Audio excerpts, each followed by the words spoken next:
Jeudi le 15 avril de l'an 2021, alors bienvenue à tous à cette 10e séance du cours d'histoire du progressisme. Encore une fois, je tiens à remercier tous ceux qui suivent ce cours, tous ceux qui écrivent, des petits commentaires, tout ça. Donc, c'est bien aimable de votre part, les encouragements, c'est toujours apprécié.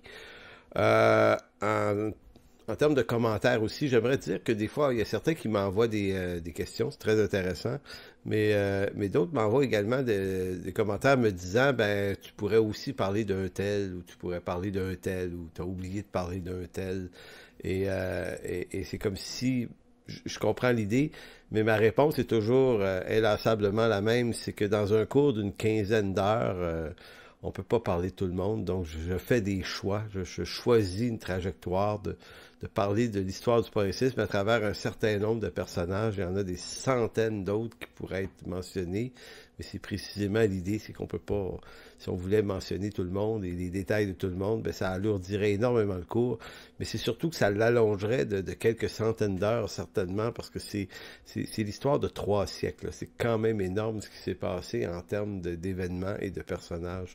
Donc, évidemment, je demande juste de comprendre un peu le choix que je fais, l'insistance que je fais sur certains plus que d'autres qui m'apparaissent plus importants. Alors voilà, c'est en quelque sorte une réponse que j'ai choisi de donner comme ça à tout le monde pour qu'on comprenne la dynamique.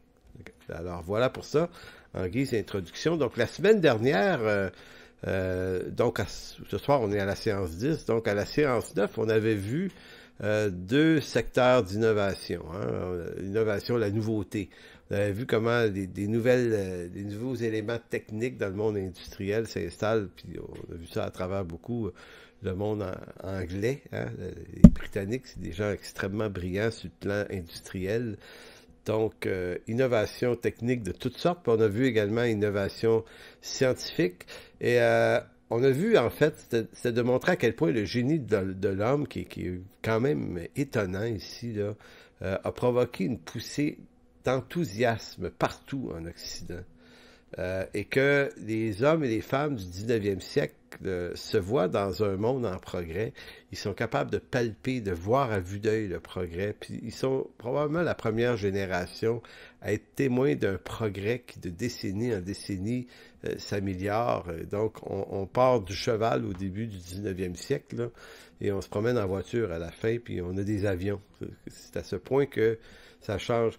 Donc, j'ai voulu faire apparaître qu'à travers tout ça, l'effervescence, l'enthousiasme, le progrès, ben, sky is the limit. On voit pas que ça pourrait aller mal dans l'avenir. Dans la perspective, il faut se mettre à leur place pour penser qu'on aurait probablement pensé la même chose qu'eux autres. On se serait dit, ben oui, mais ça va, on améliore tout, donc l'avenir est forcément meilleur.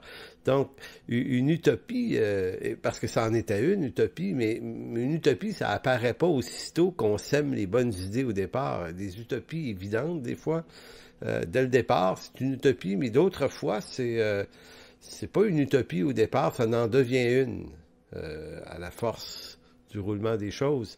Donc, et je répète encore une fois, c'est que le progrès, c'est une bonne idée. On peut pas être contre le progrès. Et le progrès a aussi ses bons côtés, qui sont pas des utopies. Donc, c'est pour ça que c'est un sujet qui est difficile à juger et à bien évaluer, parce qu'on peut pas ne pas apprécier les avantages du progrès. Donc, c'est ce qu'on a vu la semaine passée. Cette semaine, on va visiter 2 autres secteurs d'innovation au 19e siècle. Le monde politique et le monde philosophique. Et là, c'est quand même extrêmement intéressant. Je sais que la politique, ça endort des gens, la philosophie, dans certains cas, encore plus. Mais ici, on fera pas de politique et de philosophie. On va expliquer plutôt d'où viennent les modèles qu'on a aujourd'hui. Pourquoi ils sont là? Qui a pensé à ça? Qui a voulu ça? Pourquoi ça s'est implanté? Et en quoi ça a échoué aussi? Parce qu'on est en train de se dire que le progrès, qui est une excellente idée, finit par se tourner contre l'homme et ses bonnes intentions, de telle sorte que le monde actuel dans lequel on est, à ce qui me semble, en tout cas, ne progresse plus, mais est dans une régression, dans une espèce de retour vers quelque chose de presque barbare de plus en plus, même si on pense que c'est très positif tout ce qui se passe, c'est pas tout à fait mon opinion.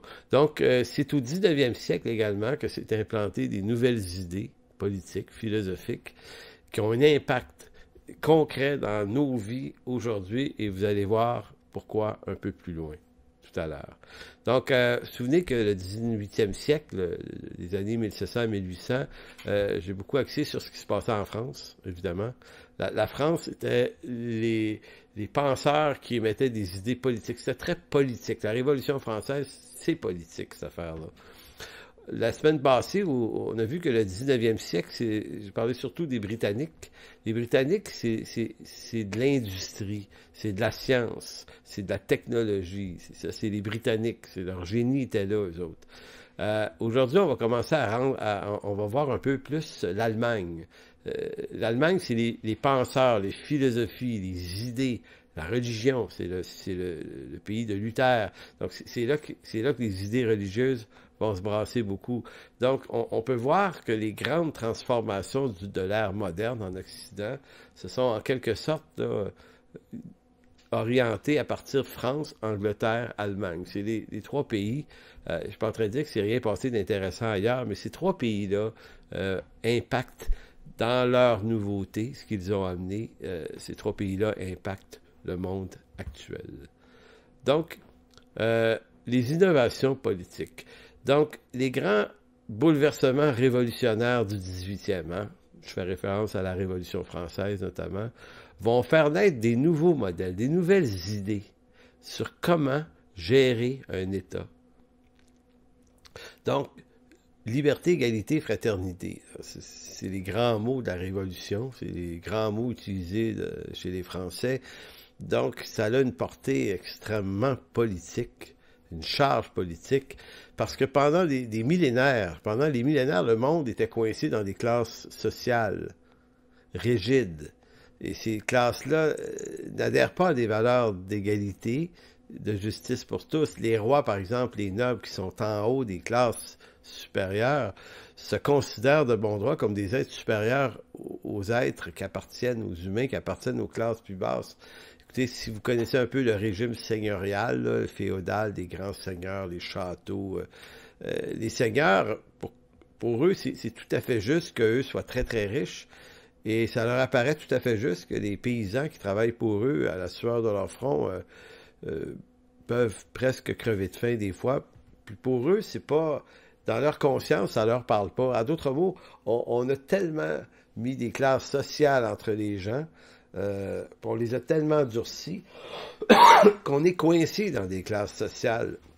Et il n'y a pas de fraternité entre ces classes-là. Donc, quand les Français crient égalité, liberté, fraternité, écoutez, ça résonne. Il y a une réalité. Là. Il y a quelque chose à briser. Il y a des murs à casser parce que, finalement, c'est un fait que le monde est enfermé dans des murs. Donc, si vous appartenez à une classe sociale plus basse, vous ne pouvez pas penser changer de classe. Vous enrichir, vous êtes coincé là, on vous donnera pas les leviers, on vous les donnera pas les chances et les moyens pour accéder à une classe supérieure. Vous êtes de cette classe-là, ben on va presque dire chez les chrétiens, ben si Dieu t'a fait naître dans cette classe-là, tu vas mourir là, c'est comme ça, c'est la volonté de Dieu. Ce qui est faux en passant, mais je veux dire, on peut utiliser Dieu à toutes les sauces malheureusement. Et c'est la même chose, les rois se considèrent comme d'un sang plus noble que les autres. Fait que pour eux, c'est du droit divin là, ce qu'ils sont en train de vivre. Donc personne ne devrait prendre notre couronne, nous l'enlever. C'est à nous ça. Donc, vous savez, on est dans un monde de classe et c'est important de comprendre ça dès le départ de cette séance aujourd'hui parce que c'est ce coincement dans les classes-là qui stimule les révolutions. C'est-à-dire, c'est ça qu'on veut défaire. Les gens ordinaires sont tannés d'être dominés par des mécréants, puis des paresseux, puis des imbéciles souvent qui sont en haut de l'affaire. Donc, écoutez, je tiens à préciser qu'un des rares peuples dans le monde qui n'adhérait pas à ce genre de système de classe, c'est le peuple d'Israël. Je Je voulais quand même faire un peu de millage là-dessus pour montrer que Israël, qui détient l'Écriture, l'Ancien Testament et la Torah, a un régime politique qui est extrêmement différent des autres. Évidemment, ils ont des rois aussi, puis ils ont tout ça, mais c'est un peuple qui a pas de classe sociale. C'est-à-dire que il y a toutes sortes de gens qui ont pu être rois dans ce pays-là, nonobstant le fait qu'il y avait une lignée messianique davidique. Mais David ne vient pas d'une caste noble. Il vient d'un champ de brebis. Donc en Israël, il y a comme ce quelque chose qui fait qu'un roi, c'est un homme du peuple aussi. Et il doit rester dans cette humilité-là. Donc Israël est un des rares peuples de l'Antiquité qui échappe à cette forme de gouvernement ou de politique hégémonique. L'hégémonie, une hégémonie, là, c'est quand une certaine classe s'accapare le pouvoir pour elle-même, là. Donc, car la structure politique et religieuse d'Israël exige une séparation des pouvoirs religieux et des pouvoirs politiques. C'est assez exclusif à Israël. Dans la plupart des autres peuples, le roi a une fonction divine. Alors qu'en Israël, le roi a une fonction strictement politique et ceux qui représentent le pouvoir divin, ce sont les sacrificateurs. Et ces deux pouvoirs-là sont présents et l'un ne domine pas sur l'autre. Chacun a sa job à faire et l'un et l'autre sont destituables s'ils sont trouvés impurs dans leur fonction. Donc, l'un ne peut pas protéger l'autre. Ce qui se pratiquait notamment en France. L'Église catholique, le haut clergé, avait tendance à protéger la royauté en imposant au peuple une soumission au roi au nom du droit divin. Et les rois, ben, eux autres, ça les arrangeait par copinage que cette Église ait ce pouvoir de soumettre le peuple à eux au nom de Dieu, hein, sous une supposée crainte. Et les rois, ben, eux autres ont avantage à ce que les gens aillent à l'Église, parce que c'est en allant à l'Église que le cycle, si on veut, de domination, roi-religion, travaillent ensemble. Mais en Israël, ça n'existe pas, cette espèce de copinage. Il ne peut pas exister. Dieu l'interdit. De telle sorte que lorsqu'un roi outrepasse la loi de Dieu, il doit en rendre compte et il peut être destitué. Et même un roi aussi, le plus grand roi d'Israël qui est David, lorsqu'il a commis un assassinat et commis un adultère, il a dû rendre compte de ses actes et vivre le reste de sa vie les conséquences. Donc un roi ne s'en tire pas en Israël facilement. Non plus un sacrificateur, si vous connaissez dans le premier livre de Samuel au chapitre 2, l'épopée du fameux sacrificateur Élie qui avait 2 fils. Et le chapitre 2 nous parle des 2 fils qui avaient un comportement indigne de la vocation de sacrificateur. Ils n'ont pas pu y accéder. Tout comme les 2 fils d'Aaron qui avaient offert un feu étranger. Donc en Israël, le système s'assainit lui-même parce que les 2 grands pouvoirs ne s'auto-protègent pas l'un l'autre. Et les 2 ne peuvent pas avoir un copinage, et les 2 peuvent avoir un regard de jugement sur l'autre, ce qui faisait en sorte que ça n'a pas toujours bien fonctionné, là, en passant, ça n'a jamais été idéal, mais c'était ça le modèle. Donc Israël, déjà, pourquoi je prends le temps de mentionner ça? Parce qu'un peuple qui marche selon la loi de Dieu va gagner énormément de terrain sur les autres peuples en termes de droits et libertés. En Israël, donc, comme je vous disais, vous avez des tribus, mais vous n'avez pas de classe. Et ces classes-là ne sont pas là. Donc, tout le monde jouit des mêmes droits et des mêmes libertés devant la loi, le plus petit comme le plus grand. C'est extrêmement important, ça, dans ce peuple-là, alors que dans les autres peuples, de la classe des esclaves jusqu'à la classe des grands rois, là, vous avez des murs de classes de toutes sortes, de rangs de toutes sortes. Et il y a même des pays dans le monde où c'est encore très, très fort, ces choses-là. Je sais que je parlais avec des amis de l'Inde dernièrement qui me disaient que dans beaucoup de régions de l'Inde, c'est très, très fort, ça, encore. Donc, voyez-vous, ça, c'est un grand problème. Et pourquoi je vous parle de ça? Ben, c'est parce que les idées politiques qui se sont amenés dans l'arène de réflexion au 18 et 19e siècle, c'est ça qu'ils ont voulu casser. Fait que c'est pour ça qu'on peut pas dire que c'est une mauvaise idée, là. L'idée de progresser dans le domaine politique puis d'abattre des classes sociales, ben c'est bienvenu, là, vraiment. Donc c'est pour ça que je vous dis toujours, le progrès est porteur de beaux projets, puis à la fois qui deviennent aussi potentiellement des utopies.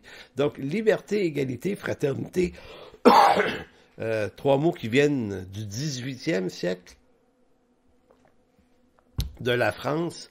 Ben, ces trois mots-là ont une résonance dans le siècle suivant, le 19e siècle. Donc, les trois mots que s'écriaient les révolutionnaires en France au 18e siècle, liberté, égalité, fraternité, donnent lieu à un remodelage des modèles politiques au 19e siècle.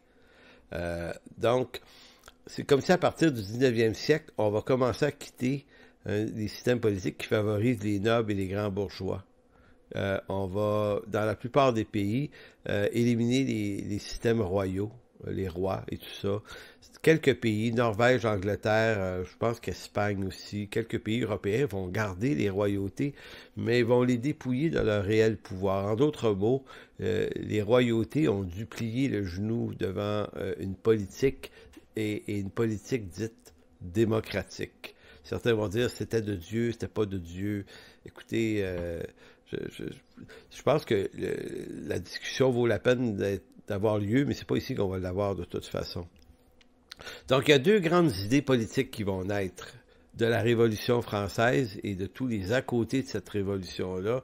C'est que si Dieu n'est plus nécessaire pour combler l'ignorance des mystères de la nature, on l'a vu la semaine passée, science et technique, la nature révèle ses mystères, l'homme les comprend, et à partir de là, se dit Dieu est moins nécessaire dans l'équation. Ben, il y a cette idée que les innovations, la nouveauté peuvent aussi, non pas seulement être scientifiques et techniques, mais elles peuvent être politiques. Donc, on peut également remodeler le monde politique et faire quelque chose de nouveau. Il n'est donc pas étonnant de voir naître de nouvelles sciences humaines. Sciences humaines, là, dans les universités, il y a toujours un département de sciences humaines. Hein?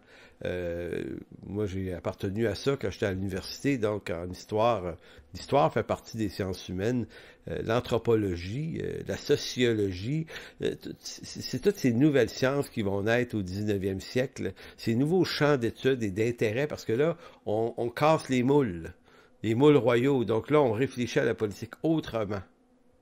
Donc, on s'intéresse à la société, c'est ça, de la sociologie. De l'anthropologie, on s'intéresse, anthropos, on s'intéresse à la vie des hommes, leurs traditions, leur façon d'être. Donc, il y a plein de gens qui se mettent à réfléchir à ce monde nouveau qui est devant eux, à ce progrès qui doit s'étendre dans ces domaines-là aussi. Donc, en rejetant l'ignorance et en adoptant le progrès, on réinvente aussi la manière d'organiser les sociétés, et qui ne doivent plus reposer sur des vieux modèles qui remontent à l'Antiquité. Donc, les vieux modèles, c'était les monarchies transmissibles, donc les rois, les oligarchies. Une oligarchie, là, par exemple, ça peut être, même en démocratie, il peut y avoir des oligarchies, c'est-à-dire le pouvoir est aux mains d'une petite caste de personnes qui se l'échangent. On peut voir la Russie actuelle de Vladimir Poutine devenir une oligarchie. C'est-à-dire que M. Poutine a créé un semblant de démocratie. C'est pas trop clair que c'est vraiment une démocratie. Je sais qu'il y a bien des chrétiens en Occident qui l'admirent, mais franchement, le monsieur, moi, il m'inspire pas beaucoup confiance. C'est un grand séducteur, mais en même temps, il maintient un pouvoir de fer, cet homme-là. Il se donne les droits de se réélire, de trafiquer des trucs, de faire assassiner des opposants pour garder le pouvoir en apparence démocratique. Mais tu sais, oligarchie, c'est-à-dire que si c'est pas lui qui l'a, ça va être un de ses chums. Là, nos églises peuvent fonctionner avec ce modèle-là, malheureusement, des fois. Donc, on est capable, nous, les hommes, de produire ce genre d'affaires-là. Donc, partage du pouvoir entre quelques-uns. Vous avez des régimes théocratiques aussi. Théocratique, le seul vrai, c'était Israël, mais après ça, vous avez dans l'islam puis dans plein d'autres peuples où des rois se sont donnés comme étant des représentants de Dieu avec des lois de Dieu, mais qui s'inventaient eux-mêmes. Les théocraties, les régimes féodaux aussi, les grands seigneurs, les grandes seigneuries en France. Donc c'est tout ça là, qu'on veut mettre à la poubelle. Donc, le 18e siècle crie son rejet de ces modèles-là. Le 19e siècle installe des nouveaux modèles. Donc, on veut autre chose. Toujours dans le but de créer une société plus juste. C'est pour ça que j'ai marqué égalité, liberté, égalité, fraternité. C'est-à-dire que ces trois mots-là deviennent, si on veut, les trois mots de la teneur, de la substance de ce qui va créer un nouveau monde politique pour le 19e et le 20e siècle. Toujours dans le but de créer une société plus juste, plus égalitaire, plus fraternelle, poursuivant l'objectif de paix et d'unité du monde par le progrès. Parce que derrière liberté, égalité, fraternité, derrière tous les concepts que ça fait naître, le progrès pour ces gens-là, là, c'est on veut la paix dans le monde. Donc on veut éliminer les hommes, les religions, les royautés qui sont vecteurs de conflits, anti-fraternité. Donc, on commence à rêver un monde avec une grande fraternité. Vous savez, le rêve d'abattre les frontières. Donc, ici, là, on entre dans ça. Donc, la Révolution française et tous ces hommes-là, ces nouveaux penseurs-là, ont fait naître deux systèmes. Ben, si vous connaissez l'historien qui s'appelle François Furet, j'ai oublié le nom de son livre, il a écrit un excellent livre là-dessus pour montrer que la démocratie et le communisme, ces deux idées-là qui se sont opposées au 20e siècle, ont une même origine, c'est-à-dire les révolutionnaires du 18e siècle. Et c'est là émerge, commençons par la démocratie, on va en parler rapidement, là.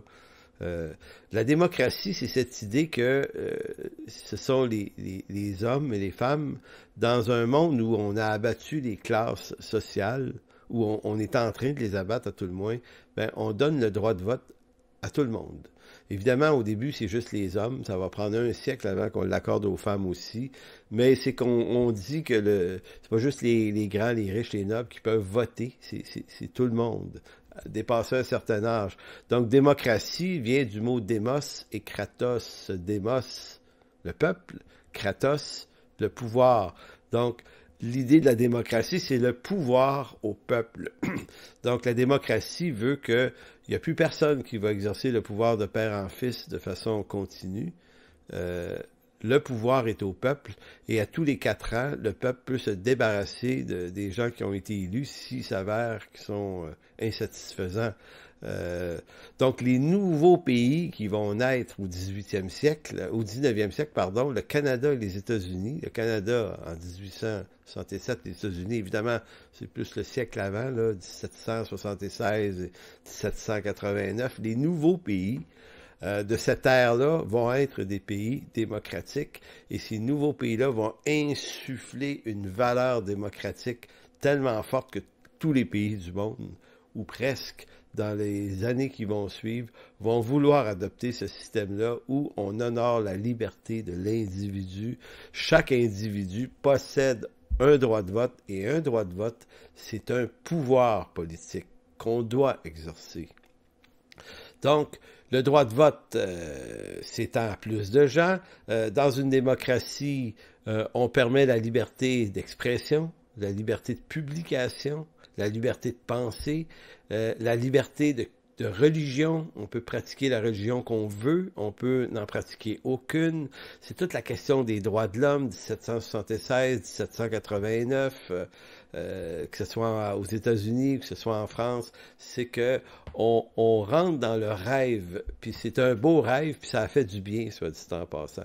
Donc, toute la démocratie est un système qui, de tous les mauvais systèmes, dit-on, c'est le meilleur. En d'autres mots, c'est pas le meilleur dans le sens que c'est extraordinairement un bon système, c'est juste que c'est le moins pire. C'est le moins pire et c'est celui qui nous donne encore un peu l'illusion qu'on a un certain pouvoir, bien qu'aujourd'hui, c'est plus ou moins discutable que la démocratie est un vrai pouvoir au peuple. On verra ça un petit peu plus loin. Donc, démocratie est une idée qui est sortie de la Révolution française et des révolutionnaires à travers liberté, égalité, fraternité. Mais le socialisme, le communisme, aussi. Si vous décortiquez le mot communisme, veut dire avoir tout en commun. Donc, ça a un écho sur le concept de la fraternité. La fraternité, c'est l'idée qu'on est tous frères. Donc, il n'y a pas des gens qui... Donc, c'est l'abattement des classes. Donc, vous avez des hommes comme Karl Marx, puis qui ont réfléchi sur cette question-là, allemands, mais en Angleterre aussi, qui réfléchit sur la question de créer une société plus juste. Donc, lui redoute un peu le capitalisme, en quelque sorte, et ses effets pervers, donc va faire naître une autre branche de la liberté, de la légalité, de la fraternité, qui serait peut-être plutôt un régime contrôlé par un État très, très fort. Donc, moins de liberté au peuple, mais la liberté au peuple est assurée par un pouvoir très fort qui impose la liberté, qui abat toutes les classes sociales et qui met tout le monde égal. T'sais, on nivelle vers le bas, en d'autres mots.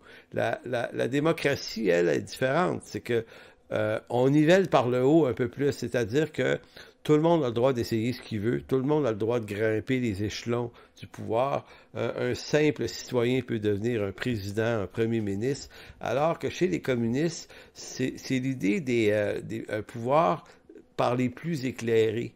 On prend les plus brillants, on les installe au pouvoir pour toujours, et eux vont dire au peuple ce qui est bon pour eux, mais on va reconnaître qu'un médecin et un balayeur de rue, l'un et l'autre gagnent le même salaire. Donc le communisme, c'est tout en commun, c'est du nivelage. Donc, c'est aussi un dérivé du concept d'égalité. On va être égal. Égalité, fraternité, liberté, tout ça, c'est un peu dans... Donc, vous voyez que ces deux grandes idées politiques-là qui se sont opposées à travers la guerre froide au 20e siècle avaient des ressemblances à certains niveaux, en tout cas, avaient une origine commune. Donc, qui dit communisme ou socialisme parle d'une société qui se voudrait fraternelle, égalitaire. Le communisme est un mode d'organisation sociale basé sur l'abolition de la propriété privée. Donc, tu ne peux plus posséder rien. Développement des moyens de production et d'échange au profit de la propriété collective. Donc, tout ce qu'un individu fait dans un monde communiste, tout ce qu'il gagne, tous les avantages qu'il amène vont servir au bien commun. Donc, en quelque sorte, vous vous dites, waouh, c'est vraiment super ça, on donne une bonne chance à tout le monde. En réalité, oui et non, c'est que tout sert au bien commun, mais il n'y a pas de stimulation à faire mieux, parce que faire mieux, ça ne sera pas plus payant. Donc, le communisme était une utopie. Les idées sont toujours bonnes, mais dans la pratique, là, c'est là que l'utopie se voit. L'Union soviétique est tombée en 1991. C'est un monde qui n'a pas été capable de démontrer de la stimulation. Ça ne donne rien d'étudier, de devenir quelqu'un d'important. Ce que le capitalisme permet, c'est que si vous travaillez fort, vous allez retirer plus. Donc, deux grands systèmes politiques. L'utopie du monde communiste et socialiste, c'était que on impose... OK, je refais la différence. Dans le capitalisme et dans la démocratie, le marché est libre, il y a beaucoup de liberté, et la liberté nous pousse à pouvoir élire ceux qui vont nous diriger, puis si on les aime pas, on les débarque au bout de 4 ans. Dans le monde communiste, il n'y a pas d'élection, on installe les plus éclairés en haut, et c'est eux qui vont dicter la façon de se conduire en société. Et c'est eux qui décident, et c'est eux seuls, on se soumet à ça, et on va se servir de la violence, s'il le faut, pour parvenir à nos fins. Donc, les estimations, selon l'historien Sergueï Volkov, un Russe, il avance qu'entre 1917 que la Russie devient communiste, avec Lénine et Trotsky. Donc, entre 1917 et 1922, donc en 5 ans, les bolcheviks, c'est comme ça qu'on les appelle, ces dirigeants-là, ont exécuté pas moins de 2 millions de personnes. Certains vont dire que c'est un peu moins, là. Certains vont dire que c'est un peu plus, mais en quelques années, on élimine les intellectuels, les savants, on élimine plein de gens qui pourraient s'opposer au communisme. Donc, comprenez-vous, ce modèle qui se voulait égalitaire dans sa formulation ne pouvait s'implanter que par des moyens autoritaires, despotiques, cruel et meurtrier. Au fond, ce projet politique qui voulait l'égalité absolue de tous les hommes est l'un des pires régimes de terreur que l'histoire politique ait connu. Donc, l'utopie, c'est de vouloir libérer l'homme en le rendant esclave d'un autre caste de penseurs. Autrement dit, quelle utopie que de croire que pour libérer l'homme du despotisme des classes riches, on se donnerait un système qui est 10 fois plus despotique et encore plus meurtrier. Donc, c'est pas pour rien que ça a tombé au bout de 70 ans. Aujourd'hui, on est où, là? Parce que je vous dis, on s'est donné la démocratie, on s'est donné le communisme. Le communisme est à toute fin pratique effondré dans le monde, à l'exception de la Corée du Nord et de la Chine, évidemment. Maintenant, est-ce que c'est complètement disparu ou non? L'échec du modèle communiste par la chute du mur de Berlin, pour ceux qui se souviennent, là, en 91, qui a mené à l'effondrement de l'Union soviétique aussi à l'époque, ça a ouvert la porte à un amalgame politique. En d'autres mots, on vit, nous, les Occidentaux, on était dans un système démocratique, mais il y a beaucoup de gens ici, beaucoup d'intellectuels qui appréciaient le modèle communiste. Écoutez, le parti politique, le Québec solidaire au Québec, c'est un parti fondé sur des valeurs très, très socialistes et très communistes. Donc, ce modèle-là séduit encore beaucoup d'hommes, beaucoup de femmes dans notre génération, beaucoup de politiciens. En d'autres mots, ils rejettent la forme autoritaire de ce système-là, mais en rejettent pas nécessairement les idées profondes. Donc, l'idée est simple, c'est qu'on est dans un amalgame, c'est-à-dire comment on pourrait conserver les forces du marché capitaliste et maintenir le modèle démocratique, tu sais, le côté élection, puis liberté d'aller voter pour qui on veut, tout en étant capable d'amener des idées qui appartiennent au régime communiste, c'est-à-dire ce régime d'égalité supposément qu'on veut. Et là, on sent que de plus en plus en Occident, ça arrange. Je vais vous donner un exemple. Ici au Québec, c'est assez clair. Je dis souvent qu'on est dans la soviétisation de l'Occident. C'est que vous ne pouvez pas au Québec ouvrir une école. Vous devez ouvrir une école de l'État. C'est ça de la soviétisation, c'est que il y a un seul modèle et c'est l'État qui en décide. Vous ne pouvez pas non plus ouvrir une garderie au Québec, elle doit être de l'État. C'est-à-dire, on pourrait comprendre qu'obtenir un permis pour ouvrir une garderie, ce serait correct. On va avoir de l'ordre dans la gestion des choses. Mais ici au Québec, c'est pas... Vous ne pouvez pas juste, même pas avoir un permis, vous devez ouvrir une garderie de l'État avec les valeurs de l'État, avec des gens formés par l'État. Vous pouvez pas, on peut un peu plus, mais c'est le système hospitalier est un peu quand même, comme ça, il est public. Donc, ce qui veut dire que vous devez passer toujours par le moyen que l'État donne. Ben, ça, c'est un virage vers une forme de soviétisation. C'est-à-dire qu'on commence en Occident de plus en plus à faire en sorte que l'État s'accapare de plus en plus de pouvoir sur à peu près tout. Maintenant, il faut que l'État ait des pouvoirs sur pas mal de choses pour maintenir l'ordre, mais on sent qu'il y a un effritement des droits et libertés. Ici, je ne fais pas référence à la pandémie de la COVID-19. C'est vraiment une autre affaire. Je parle des modèles d'instruction, de comment on crée des institutions et c'est ce que devient un peu une espèce d'amalgame. Le gouvernement maintient une large part du secteur de l'entreprise privée, du commerce, du monde industriel. Tout ça, ça reste libre, mais il s'accapare, et là, en particulier, tout ce qui est le monde de l'éducation. Je vais vous lire un texte qui a été publié en 2009 par Georges Leroux, un penseur québécois, assez connu quand même.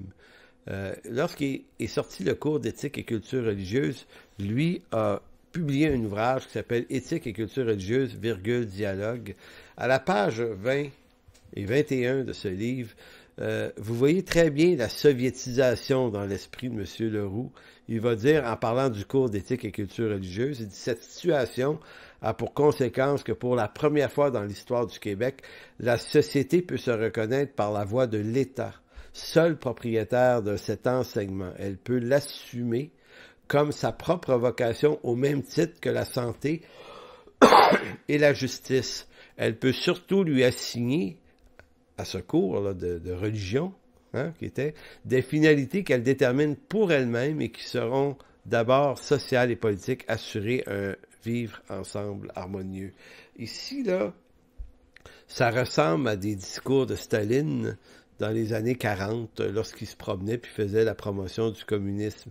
C'est-à-dire l'enrobage selon lequel le mieux vivre ensemble harmonieux ne passe par des règles de l'État, l'État qui durcit son pouvoir sur les institutions, et évidemment, on a mis la religion chrétienne hors des écoles publiques au Québec, et on a institué une religion ou un modèle éthique et culture religieuse, mais c'est l'État qui a décidé de qu'est-ce que nos enfants vont recevoir, et ils sont obligés, ils ne peuvent pas être exemptés de ce cours-là. Ici, là, on est ici dans une action intrusive de modèle un peu communiste de l'État. Donc, c'est pour ça que je dis, le communisme, on l'a abattu en 91, mais il revient, puis il entre dans nos modèles politiques en Occident. C'est comme un amalgame des deux modèles politiques. Démocratie et communiste commencent à flirter pas mal ensemble. D'une part, ceux qui nous dirigent tendent vers un socialisme plus dur et contraignant en réduisant l'offre éducationnelle à un seul modèle, celui de l'État. Tout le monde doit croire de la même manière aux mêmes choses, et c'est le système de l'éducation qui va construire la pensée de nos enfants. Voyez-vous un petit peu? Mais à la fois, on nous donne l'outil démocratique qui nous permet d'élire ceux qui vont gérer ce système. Donc, au Québec, que vous mettez en place le Parti québécois, le Parti libéral, la CAQ, au Canada, que vous mettez le Parti conservateur ou le Parti libéral, ou n'importe, ils pensent tous à peu près pareil. Le Parti conservateur canadien n'est pas un parti conservateur, c'est un autre parti libéral, un petit peu plus conservateur. Donc, il n'y a plus de distance entre les partis politiques, ils sont tous pareils. Donc, au fond, quand vous allez voter, vous allez simplement voter pour celui qui va maintenir ce qui est déjà en place. Ou à peu près, à 95%, c'est les mêmes politiques dans tous les partis. Et vous allez dire, mais pourquoi c'est devenu ça? Parce qu'il y a un siècle, on avait des partis là, très à droite, très à gauche. Les deux étaient respectés, les deux se combattaient, il y avait des débats d'idées. Aujourd'hui, on débat sur des minces nuances. Mais comment ça en est venu à ça? Pourquoi ça a perdu de sa substance, de sa saveur, le monde politique? C'est parce que la plupart des gens sont formés dans un système éducatif unique, contrôlé par l'État, de telle sorte que les gens sont formés à penser de la même façon. S'ils sont formés à penser de la même façon, ben ils vont penser à peu près de la même façon lorsqu'ils vont faire de la politique. Il faut savoir qu'après la Deuxième Guerre mondiale, les Nations Unies, 1945 et 1946, l'UNESCO, ont créé des lieux, des forums de discussion auxquels participent tous les systèmes éducatifs mondiaux. Donc, c'est l'UNESCO qui va donner la mesure de ce qui doit être enseigné. Donc, actuellement, que vous soyez au Québec, aux États-Unis, au Brésil, dans la plupart des pays du monde, vous avez à peu près le même genre de valeurs éducatives qui viennent d'une espèce de mondialisme de l'éducation, je vais le dire comme ça, et c'est l'UNESCO. Donc c'est pour ça que on s'en va vers une espèce de pensée commune, pensée unique. Julian Huxley, je cite souvent ce bonhomme-là là, parce que je le redoute beaucoup. En 1946, avait publié un mémoire pour l'UNESCO qui disait l'UNESCO, ses buts et sa vision, quelque chose comme ça. Lui, il disait, si c'est dans l'esprit des hommes que naissent les guerres, il faut donc agir dans l'esprit des hommes pour changer notre monde. Donc lui, ça avait au fond énoncé dans son ouvrage, il faut que les enfants, tels que Rousseau le disait, appartiennent à l'État. Il faut que l'État impose des modèles scolaires, des modèles d'idées aux enfants dans les écoles, de telle sorte qu'ils échappent aux querelles de leurs parents, aux querelles politiques, là, et que maintenant, on bâtisse un monde meilleur, fondé sur une unité dans lequel tous les hommes vont penser pareil. Et ça, ben, ça passe par l'éducation des enfants, par l'État. Dans un certain sens, communisme, socialisme, démocratie, maintenant s'amalgament pour former l'avenir politique de notre monde. Au regard des décideurs, le rêve de liberté, d'égalité, de fraternité doit être encadré parce qu'au bout des bonnes intentions menées par ces trois grands mots, l'homme rencontre encore une utopie. Au fond, on risque d'encore aller vers des despotismes avec ça. Vous savez, les révolutionnaires du 18e siècle, quand ils parlaient de liberté, d'égalité, de fraternité, ils ne voulaient pas dire ce que c'est devenu. Eux autres voulaient dire de ne plus subir la censure royale et ecclésiastique. C'était libre de ça. Être égaux, pour eux, ça voulait dire avoir les mêmes droits devant la loi. Et non pas des droits pour les riches, des droits pour les pauvres.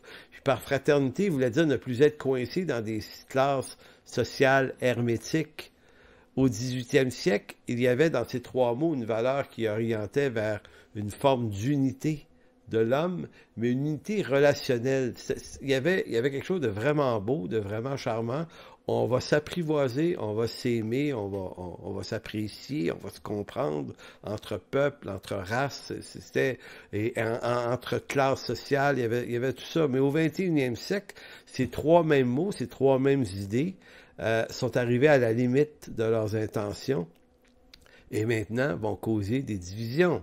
Parce qu'après à vouloir être libre à tout prix, chacun maintenant se sert de la liberté, non plus pour l'accorder aux autres, mais pour se l'accorder à soi. Donc chacun détermine sa propre définition de la liberté, qu'il réclame pour lui-même, non plus en vue du bien commun, mais pour affirmer sa différence à tout prix, fût-elle même dans la négation de son genre sexuel. Donc vous voyez que liberté, là, c'est je suis libre de faire tout ce que je veux. Qui m'empêche d'aller me promener flambant nu sur la rue Saint-Laurent à Montréal? Si vous m'en privez, vous me privez de mon droit. Donc la liberté, c'est comme si le bon côté de la recherche de la liberté a été dépassé par de la bêtise. Puis c'est pareil pour la fraternité, puis c'est pareil pour l'égalité. Fût-elle liberté aussi dans la revendication de ma différence raciale, linguistique, culturelle, religieuse, ancestrale en vue d'élever de nouveaux murs où le droit à la différence devient le vecteur de nouvelles divisions. Donc, à vouloir trop user de liberté pour défaire les divisions, en vue de s'unir, on a fini par se diviser, mais par l'usage de ces trois mots-là, on recrée des murs en ce moment. Et là, on le voit, là, dans tout le débat racial aux États-Unis, là, il y a quelque chose qui, pour moi, est en train de déraper. Donc, le droit des Noirs, le droit des Blancs, le droit des Indiens, le droit de ci, des Américains. Donc, c'est tout le monde refait ses classes. Et là, on va rebâtir des murs tranquillement, pas vite. Les haines vont réapparaître. C'est une vision que je vois, là. C'est ce qui me semble être en train de se passer. Je trouve ça extrêmement dommage. Donc, j'arrête ici pour les innovations politiques. Innovation philosophique maintenant. C'est le quatrième secteur d'innovation. Qu'est-ce que la philosophie? La philosophie, ça englobe à la fois certains éléments religieux, certains éléments pseudo-scientifiques. Qu'est-ce que la philosophie, sinon la quête de sens? C'est quoi le sens de la vie?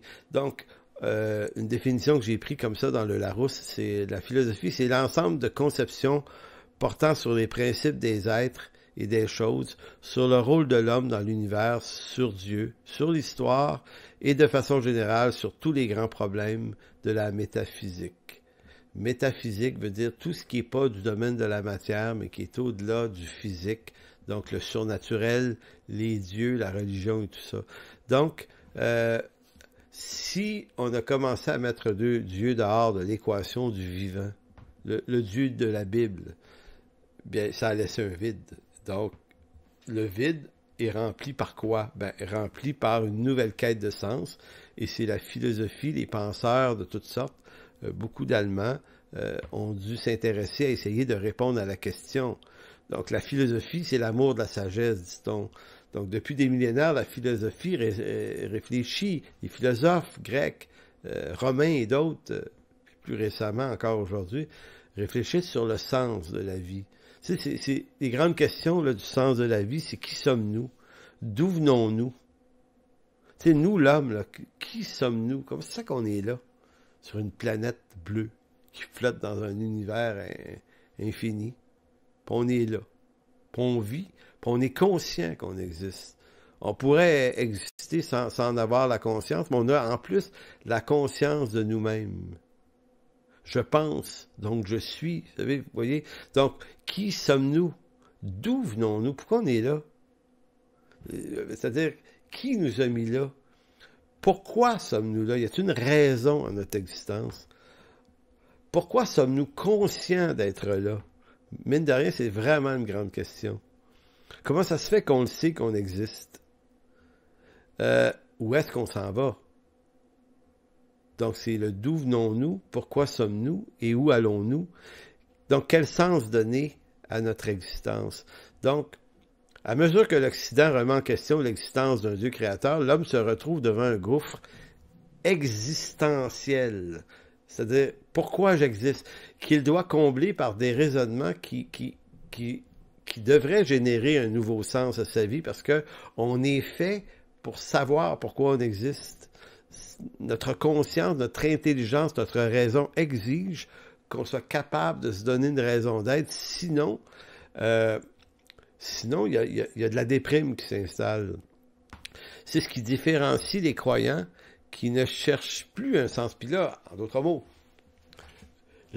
l'arrivée de l'athéisme, de l'incroyance, de l'agnosticisme au 19e siècle en Angleterre, en France, en Allemagne, un peu partout en Occident, a créé ce vide.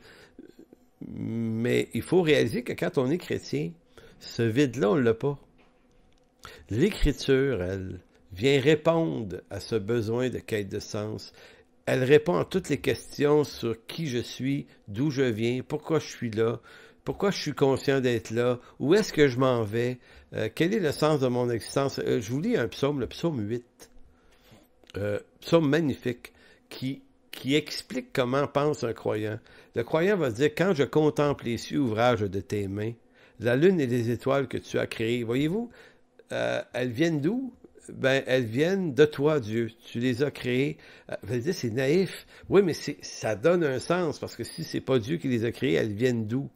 Et là, évidemment, avec Albert Einstein et certains autres, dans les années 1920, on s'est donné une nouvelle explication, la théorie du Big Bang, qui vient pas de Darwin, mais qui vient de d'autres plus loin.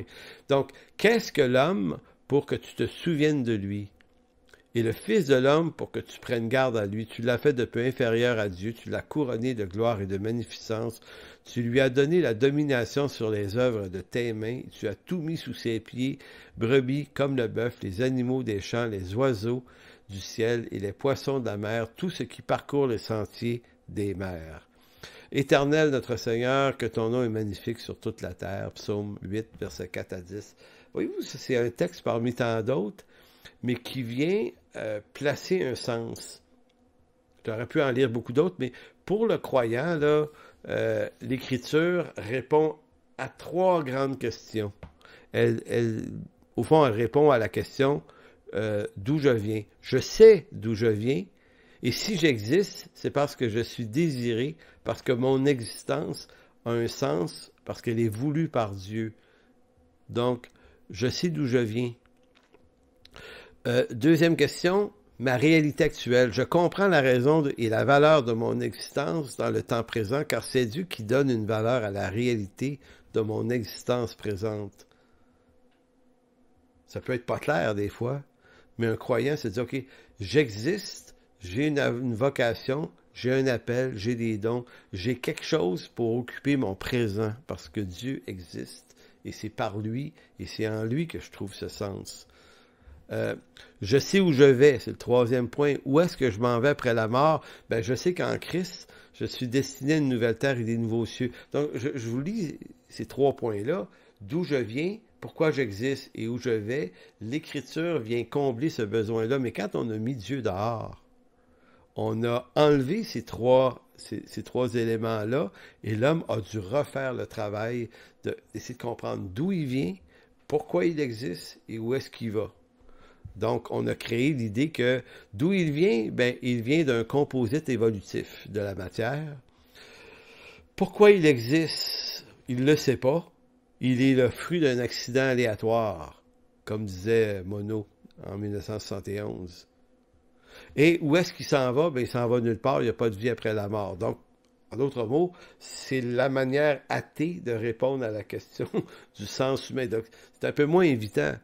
Du fait que je sais d'où je viens, pourquoi j'existe en ce moment et où je vais après la mort, me permet de vivre ma vie actuelle sans être en train de chercher un sens. Je possède le sens. Donc, si ma vie a du sens par Dieu, ben, je peux exister donc.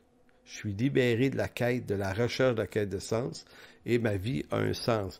Donc, l'homme sans Dieu doit trouver un sens à son existence, et pour cela, il doit se trouver un narratif qui explique son origine dans un monde où Dieu ne fait plus vraiment partie de l'équation de l'existence de l'homme. L'homme doit se trouver un nouveau discours sur ses origines. Il faut que ça remplace le discours, le narratif de la Genèse qui dit au commencement, Dieu créa les cieux et la terre et ensuite les hommes. Donc, c'est pas pour rien qu'arrive en 1859, dans ce beau 19e siècle plein d'évolution, plein d'enthousiasme, une nouvelle idée créée par Darwin, j'en ai parlé la semaine passée, la théorie de l'évolution. Darwin va publier en 1859, l'origine des espèces par le moyen de la sélection naturelle. Et qu'est-ce que fait Darwin? Puis là, je ne vais pas expliquer ce que dit Darwin, je l'ai déjà expliqué, comment il anticipe l'existence, l'origine, le développement des hommes, mais je veux simplement dire que cette nouvelle théorie n'est pas un simple petit bond en avant, mais un gigantesque saut tout aussi troublant qu'étourdissant. Ce n'est pas ici un simple éclaircissement sur l'origine de l'homme, mais une modification drastique de la vision de ce dernier, que ce dernier a de lui-même et de ses origines. Le génie de Darwin, c'est d'avoir créé une théorie qui a satisfait les intellectuels. Elle a dit, OK, on ne vient pas de Dieu. Quand on a compris qu'on ne venait pas de Dieu, qu'on s'est dit qu'on ne venait pas de Dieu, ben on ne savait pas d'où on venait, c'était affolant. Et Darwin arrive et nous dit, OK, j'ai une idée, les gars, voici d'où on vient. On a évolué à partir d'espèces beaucoup plus mineures. Le progrès, l'évolution a fait en sorte qu'on est devenu des créatures plus complexes jusqu'à devenir des hommes. Maintenant, cette idée de Darwin colle parfaitement au progrès. Darwin aurait publié ça 2-3 siècles avant, personne n'aurait voulu l'entendre. Mais dans un monde où tout progresse, ben, une idée progressiste ne peut que coller à la réalité et à l'humeur des gens. Donc, c'était un succès. Donc, la vie se développe à travers différents stades d'évolution qui en arrivent et rapidement expliqués. La théorie de l'évolution va dire qu'il y a 5 millions d'années, parce que bon, la vie existe depuis beaucoup plus longtemps que ça, mais après un développement de cellules de toutes sortes qui se sont multipliées, de plus en plus complexes, créant des espèces différentes, il y aurait 5 millions d'années, on en serait arrivé à un singe, qu'on appelle l'Australopithèque ou l'Australopithecus, qui vivait dans les forêts australes de l'Afrique, dans le coin du Rif africain, là, près de j'oublie le pays, là, c'est, en tout cas, le Grand Lac et tout ça en Afrique. 5 millions d'années, l'Australopithèque aurait vu le jour. Donc, un singe qui se démarque des autres, un peu plus brillant en apparence, qui se développe et de 5 millions à 2,5 millions d'années, là, il se développe, il devient Homo habilis. Donc, l'homme singe habile, qui développe des outils de toutes sortes. Et l'Homo habilis évolue, progresse. 1,5 million d'années avant Jésus-Christ, on l'appelle l'Homo erectus, c'est-à-dire le singe ou l'homme debout, erectus, debout, qui va occuper les steppes jusqu'à de 1,5 million d'années jusqu'à l'an 2 à 200 000 ans avant Jésus-Christ, va devenir après ça le néandertalien, l'homme de Néandertal, 200 000 ans, et beaucoup de dérivés du néandertalien, il y en a plein de modèles, là. Vers l'an 30 000 ans avant Jésus-Christ, le néandertalien devient l'Homo sapiens. Et vous et moi, ben, on est des Homo sapiens sapiens, en double. Donc, Et ça va satisfaire. Si cette nouveauté fait les délices des courtisans des grandes facultés des sciences naturelles, notamment en Angleterre, mais également Allemagne, France, puis éventuellement les États-Unis, à l'époque, ça jette un effroi et un trouble dans le cœur de ceux dont l'espérance repose sur un Dieu créateur. Voyez-vous, là, c'est là, ici, là, que se crée cette espèce de distanciation entre science et religion. Donc, la science accuse la religion de croire à des théories naïves, alors que la religion accuse la science de se bâtir des modèles indémontrables, parce que jusqu'à ce jour, ce que Darwin a dit, ça reste une théorie, et là, certains scientifiques vont dire, non, non, c'est pas une théorie, c'est vrai, non, non, ça reste encore un modèle théorique, parce qu'on n'a jamais pu l'observer, on n'a pu qu'en définir les règles, on a établi que ça s'était passé de même, mais les preuves sont de moins en moins évidentes. Et plus la science avance, je lis des trucs de savants assez intéressants aujourd'hui beaucoup de savants, puis ils sont pas nécessairement croyants, c'est juste que finalement théorie de Darwin, ça tient pas tout à fait la route. Maintenant, Darwin, quand il va sortir ça, ben, c'est un peu comme ça, on pouvait dire, avec Darwin, le ciel et Dieu, pour beaucoup en tout cas, cesse d'exister. S'il n'y a plus de ciel, ben, il n'y a plus d'enfer non plus, puis s'il n'y a plus d'enfer, il n'y a plus ni bien ni mal. Donc vous voyez que les conséquences de ces théories-là sont énormes. Donc, au milieu du 19e siècle est celui qui voit apparaître une critique de plus en plus affirmée contre la religion. C'est une ambiance résolument de plus en plus anti-chrétienne qui s'installe non pas dans la population en général, mais dans les milieux universitaires en Europe. Ça devient à la mode de croire ça. C'est une mode qui s'impose dans les milieux intellectuels qui pensent que tout progrès, quel qu'il soit, doit aller de l'avant et ça va se heurter au christianisme. Mais là, on s'en balance, on dit « Vive le progrès, on avance ». Et là, c'est là que le christianisme va devoir absolument laisser sa place. Pourtant, c'est dans un monde dominé par le judéo-christianisme. Et là, ça va être ma conclusion ce soir. Ce que beaucoup de scientifiques n'ont pas remarqué, c'est que le monde du progrès, le monde qui a vu progresser les techniques, la science, la politique, la philosophie, si on veut, la civilisation qui a donné naissance à la possibilité de réfléchir plus loin et de quitter les valeurs archaïques de l'Antiquité, c'est le monde judéo-chrétien. Donc, en d'autres mots, je suis comme en train de vous dire, c'est le christianisme en tant que tel qui est le plus grand vecteur du progrès. C'est lui qui a permis de réfléchir plus loin. C'est le judéo-chrétien. Écoutez, je vais peut-être faire ça un peu plus loin, mais les plus grands savants de l'histoire de l'humanité étaient tous des judéo-chrétiens au cours des 2 derniers siècles. Là, je ne suis pas en train de dire qu'il n'y a pas eu de Chinois puis de gens ailleurs qui ont fait des grandes choses. Là.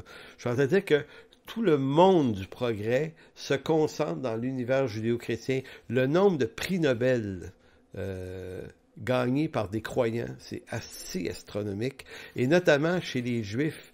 Les Juifs, qui est le peuple de l'Écriture, est probablement un des peuples les plus instruits, les plus brillants de la planète sur le plan scientifique, dans le domaine des arts également, dans le domaine de la réflexion.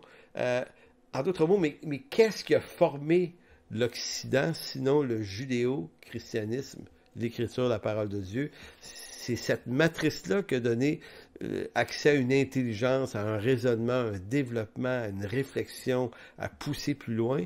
Et chose étrange, lorsque la poussée est partie, l'évolution est partie, qu'a fait l'Occident? Il a rejeté les racines qui lui avaient donné vie. Donc, un coup que le progrès s'est enclenché, ceux qui l'ont enclenché se sont séparés des racines qui leur avaient donné leur impulsion.